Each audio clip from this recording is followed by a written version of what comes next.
사랑과 은혜가 충만하신 하나님 아버지, 오늘 이 아침도 하나님과 함께 하기를 원합니다. 하나님을 찬양하고 하나님의 말씀을 듣고 또 하나님께 대화를 나누면서 우리가 하나님과 함께 하기를 원합니다. 교회에서든지 또한 각자 처소에서 하나님을 예배하고 있든지 하나님의 임재하심을 체험할 수 있는 귀한 시간 될 수 있도록 성령님이여 오셔서 인도하여 주시옵소서. 감사합니다. 예수님의 이름으로 기도합니다. 아멘. 우리 찬송가 10장 하도록 하겠습니다. 찬송가 10장 전능왕 오셔서.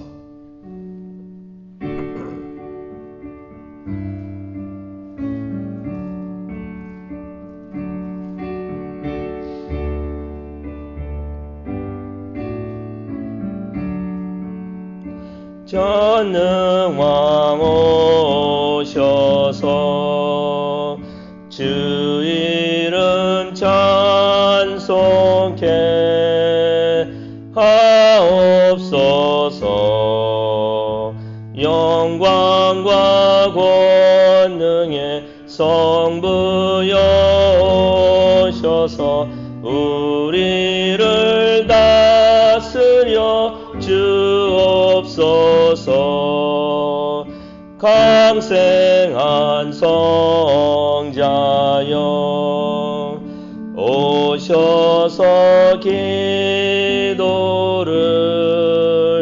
들으소서. 택하신 백성들 복 내려 주시고 거룩한 마음을 주옵소서.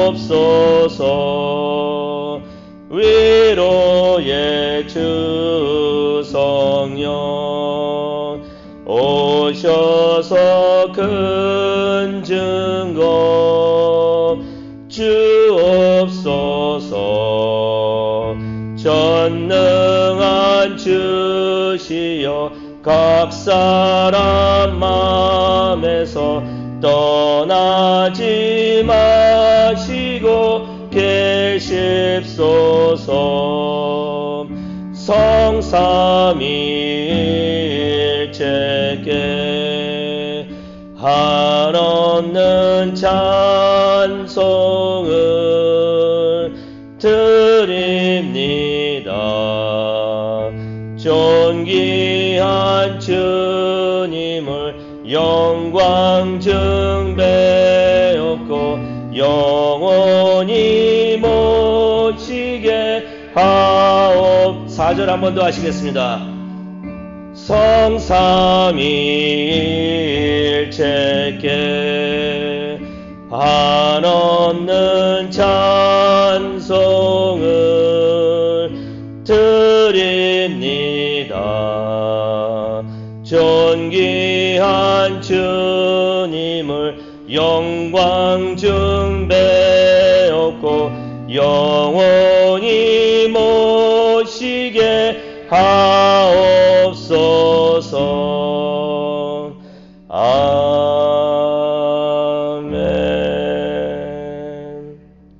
아멘. 오늘 하나님께서 주시는 말씀 우리 다 함께 보도록 하겠습니다. 출애굽기가 되겠습니다. 출애굽기 7장입니다.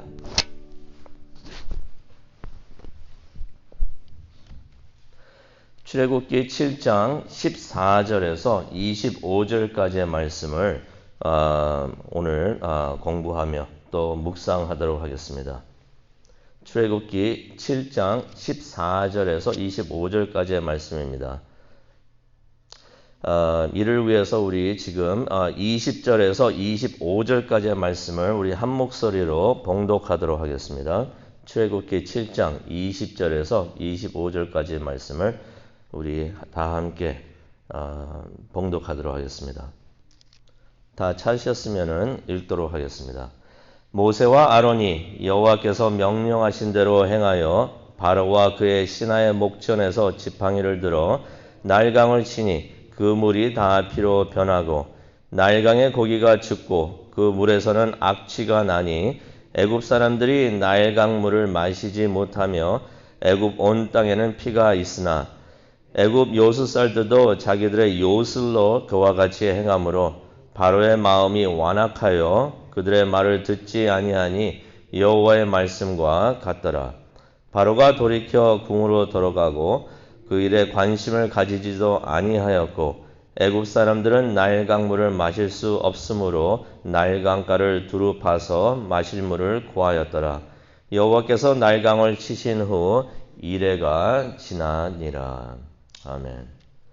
하나님의 말씀을 받기를 원합니다. 두려운 마음으로 하나도 땅에 떨어지지 않고 받을 수 있도록 우리의 마음을 준비시켜 주시옵소서. 하나님께서 말씀하실 때 그것을 아멘으로 받아들이고 또 순종하며 따라가는 우리 모두가 될 수 있도록 은혜 내려 주시옵소서. 임재하시는 하나님을 저희들 생각을 하면서 예배할 수 있는 우리 모두가 되게 하여 주옵소서. 예수님의 이름으로 기도합니다. 아멘. 애굽 왕 바로가 성경에 보면은 마음이 매우 완악하였다고 합니다. 마음이 완전히 굳어져 있는 것입니다. 굳은 살이 마음에 너무나 많이 박혀 있습니다. 그러니 하나님의 말씀을 전해도 귀에 들어오지가 않습니다. 놀랄 일은 아니죠. 이미 하나님께서 이게 이렇게 될 거라고 예언하셨던 일입니다. 7장 13절에도 나오는데요. 그런데 중요한 것은 바로가 이렇게 했다는 것은 자신의 마음을 완악하게 했다는 것은 자신의 선택이었어요. 자신이 그렇게 하기로 결정을 내렸던 것입니다. 그렇다면 그런 결정에 대한 책임을 자신이 져야 되는데요. 바로가 선택한 결과, 그 결과는 하나님의 재앙이었습니다. 그 재앙 첫 번째 이야기를 오늘 나누려고 합니다. 하나님께서는 그의 백성이 애굽에서 나와가지고 가나안으로 가기를 원하셨습니다. 그런데 바로 그 길목에 바로가 서 있었던 것이에요. 그런 하나님의 뜻을 바로는 그런 하나님의 뜻을 가로막는 걸림돌이 되고 있었다는 것입니다. 그 이유가요. 14절 말씀을 가보시겠는데요. 그의 마음이 완강해서 이거 쉽게 표현하면요. 고집이 셌다는 것입니다. 고집이 너무 셌다는 것이에요. 그래서 우리가 한번 생각해 볼 필요가 있습니다. 우리의 고집, 이것이 주님의 뜻을 행하는데 방해가 될 수가 있다는 것을 우리가 말씀을 통해서 우리가 한번 생각해 봅니다.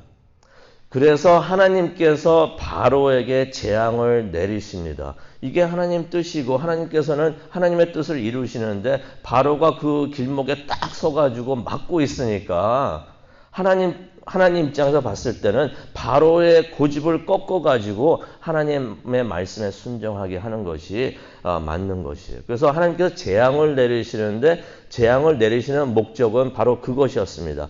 바로가 자신의 고집을 꺾고 하나님의 뜻에 순종하게 하는 것. 하나님은 그것을 원하셨다는 것입니다. 한번 가만히 생각해 보시기 바랍니다. 바로가 고집이 세서 자신의 뜻을 꺾지를 않아요. 누가 뭐를 말을 해도 듣지를 않습니다. 그런데 하나님께서는 하나님의 뜻을 이루시기를 원하세요. 그래서 재앙을 내리십니다. 그렇기 때문에 하나님의 재앙은요. 바로가 순종할 때까지 하나님께서 내리시는 것이 바로 하나님의 재앙이었던 것이에요. 그래서 바로가 하나님의 뜻을 거절할수록 하나님의 재앙은 더욱더 강해질 수밖에 없었습니다. 처음에는 말로 타일러 가지고 하나님의 뜻을 따라라 했는데 말을 듣지를 않아요. 그러면 하나님의 툭툭 치시면서 말 들어라. 말을 안 들어요.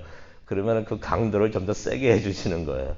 이래도 안 들을 거니 하면서 그렇게. 근데 하나님은 그렇게 하실 수밖에 없었다는 것이에요. 왜냐하면 하나님은 바로가 자신의 뜻을 꺾는 것을 원하셨고 또 하나님의 뜻을 이루시는 것을 원하셨기 때문에. 여기서 지혜를 우리가 가져야 되는데요.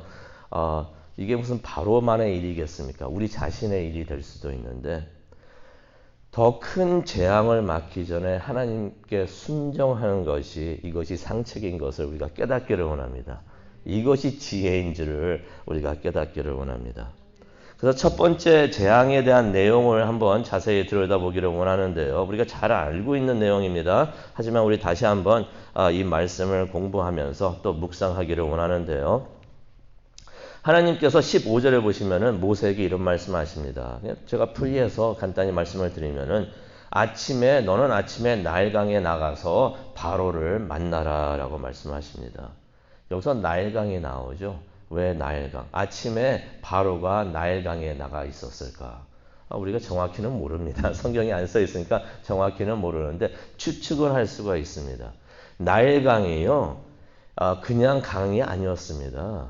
이 애굽 사람들에게는 나일강 하면은 매우 성스러운 곳이었던 것이에요. 어떻게 보면은 애굽 사람들에게는 나일강이 우상이었습니다. 신적인 존재였던 것이에요.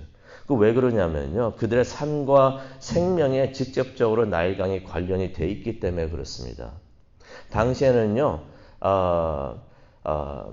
곡식을 추수를 하려고 그러는데 물이 필요했던 것이에요. 근데 물이 필요하면 어떻게 물을 얻었냐면은 나일강에 홍수가 나가지고 나일강에 물이 넘치게 되면 그 넘치는 물이 논과 밭에 충분히 공급될 수 있었기 때문에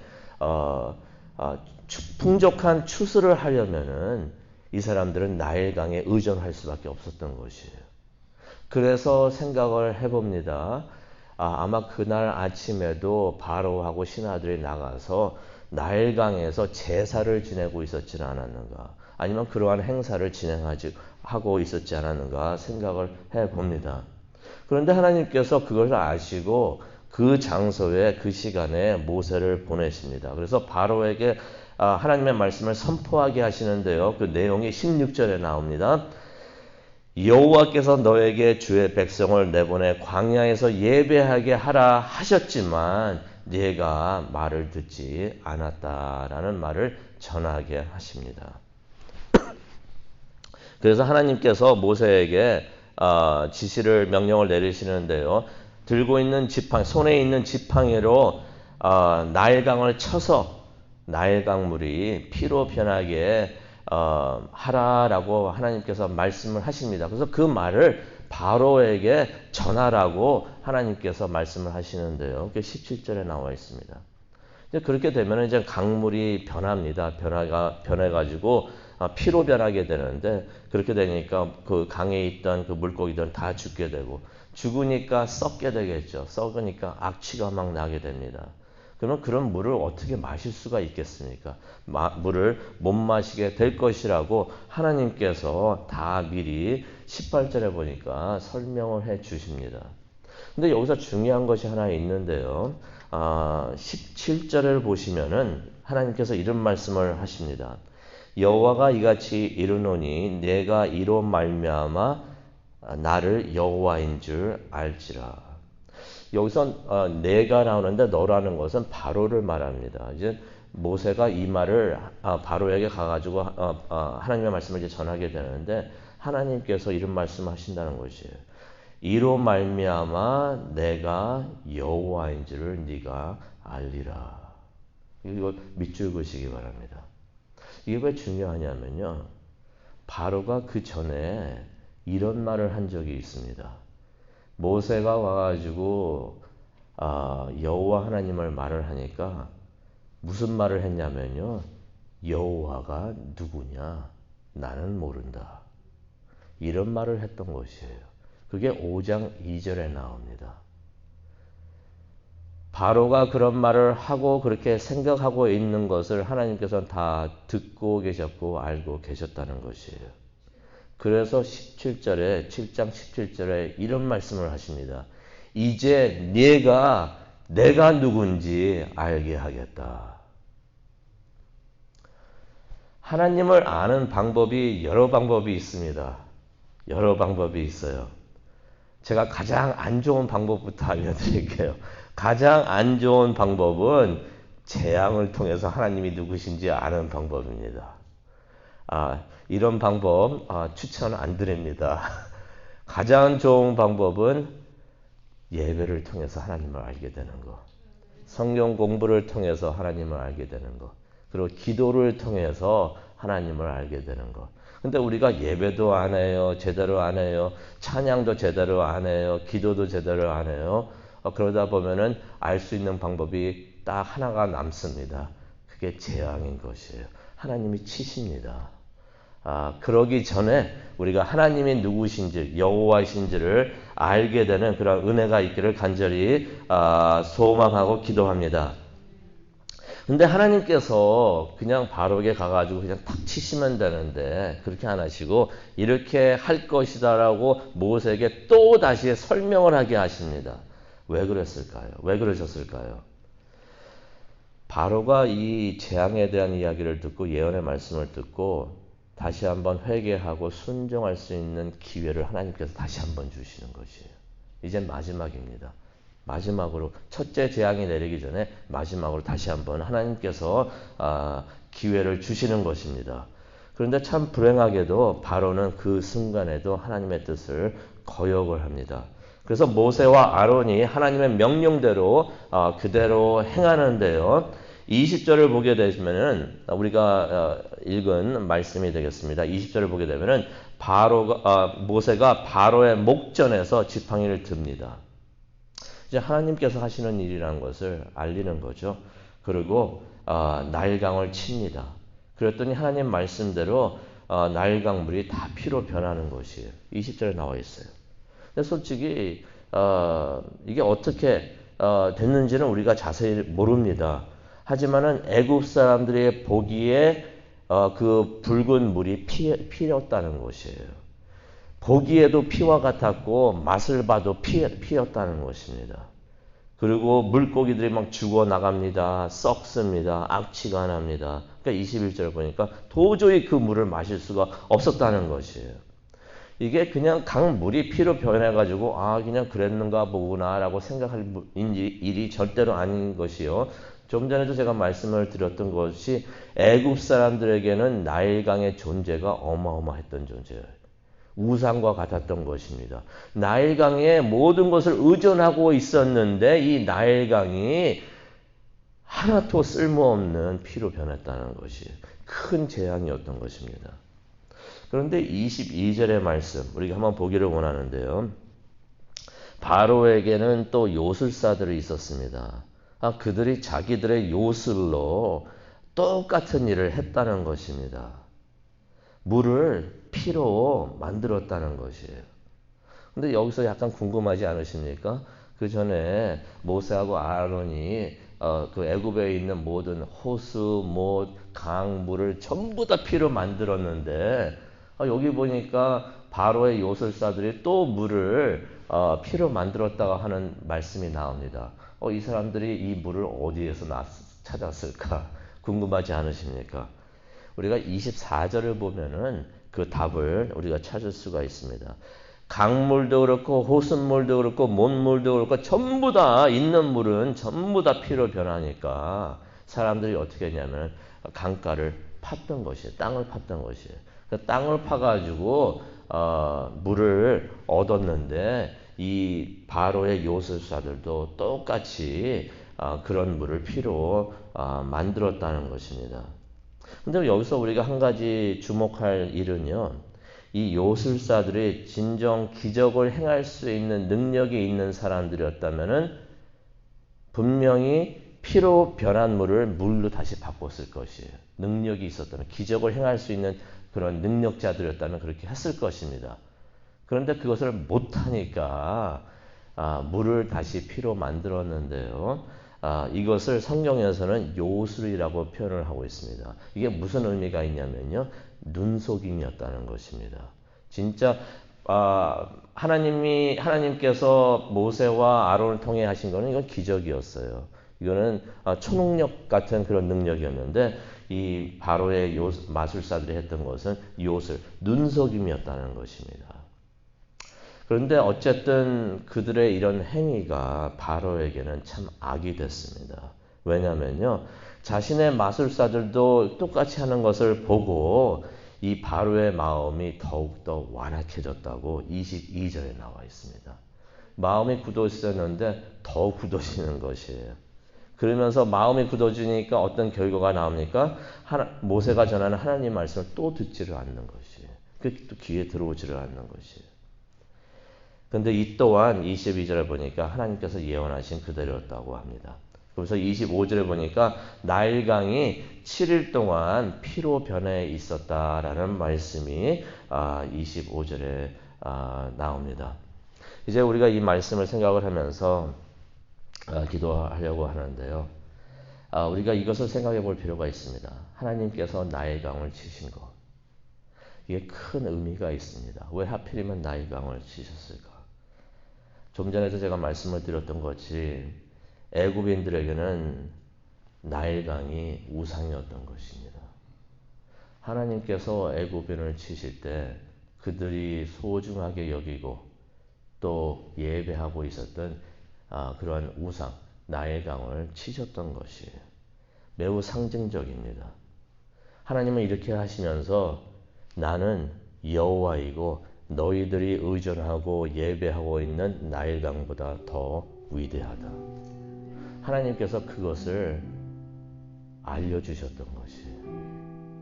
혹시 우리 마음에 하나님보다 더 귀하게 여기고요. 하나님보다 더 예배하고 의존하는 것이 있습니까?